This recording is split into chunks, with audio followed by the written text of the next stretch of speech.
All right, this is Joey with Geekadores here at the 2017 Amazing Las Vegas Comic-Con here in Las Vegas, Nevada.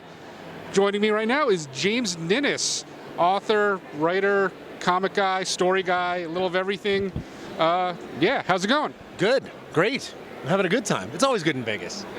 Everyone here's great. I mean, you know, even though everyone's melting outside, because what is it, 115 right now, 116? Well, I think that's why they're so happy to be here. Oh. And then I just pretend it's to see me, when really they're just glad they're not melting anymore. But that's fine, I'll take it.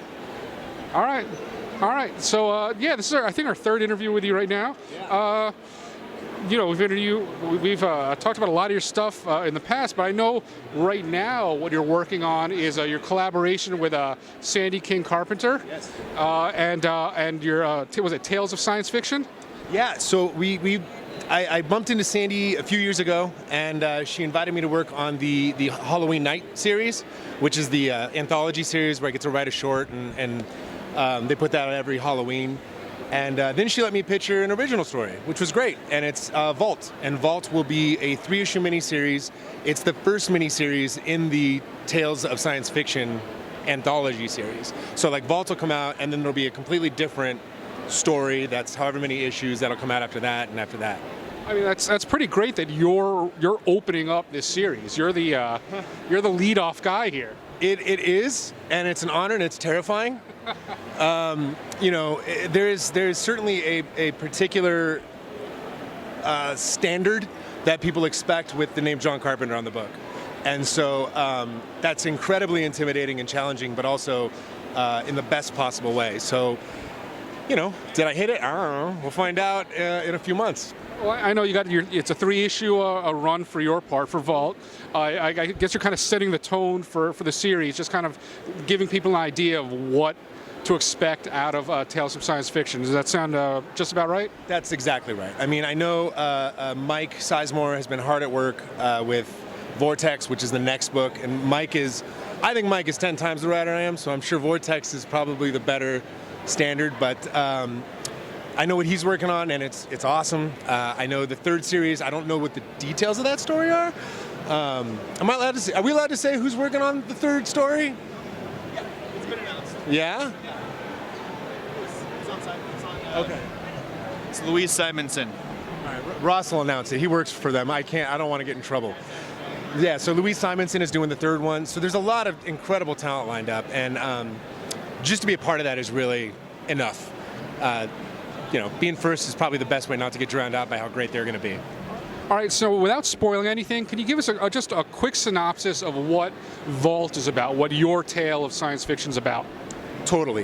Vault is about a group of miners headed towards the moon who stumbles across an obviously alien vessel kind of slowly making its way towards Earth.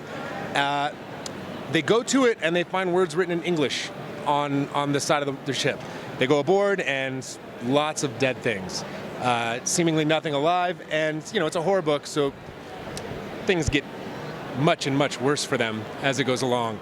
Kind of in the vein, if you like books like Alien or Event Horizon or Sunshine, you'll probably dig it. So is it just profanity, like sprayed on the side of the ship? No, actually, it's a poem, and I don't want to. I can say it's Dickinson, but I don't want to say what the poem is because it actually kind of informs the title a little bit. All right. Yeah. All right, now. As far as, because it's an anthology series, is each one self-contained, or is there that kind of thread that ties everything together, kind of like The Outer Limits kind of did something like that? Sure. Anything like that? They're completely isolated. I mean, the only thing you're going to get from the series, from you know My Vortex or from Vault and then Vortex, you're going to get a lot of the same type of horror. It's all going to be science fiction-based horror. That's kind of the rule that they've set up. But one of the things that Storm King is so great at is really letting us tell the stories we want to tell. Most editors I've worked with like to tell me to maybe bring it in.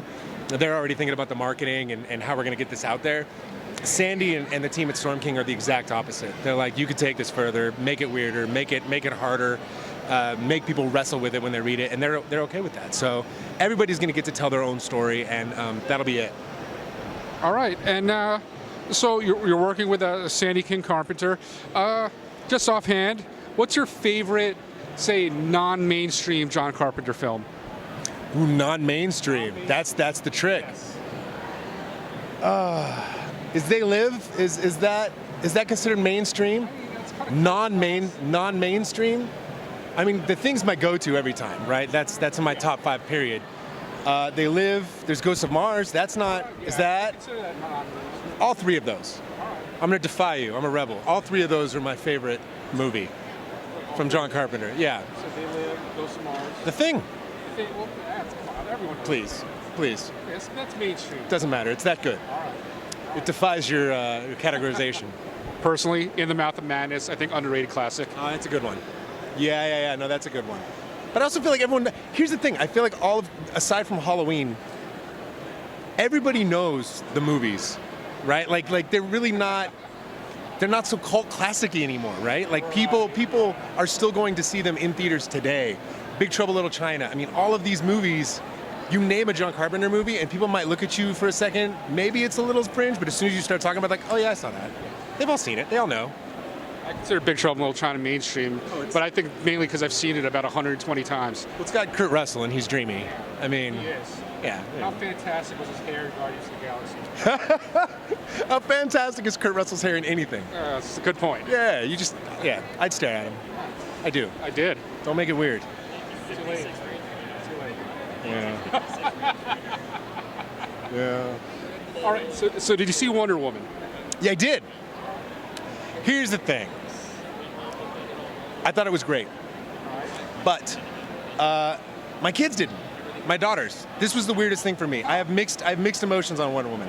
As a film, I'm ecstatic. I'm glad it's here. I feel like the people who want to love it, and I'm very happy for that. But what was kind of weird, and my wife and I actually were talking about this a couple nights ago with some friends. I took my girls in to see it, and we left, and I was like, what'd you think? And they were like, oh, it was okay. And that really weirded me out. I think my girls are broken, because all my other friends' daughters, like, love it.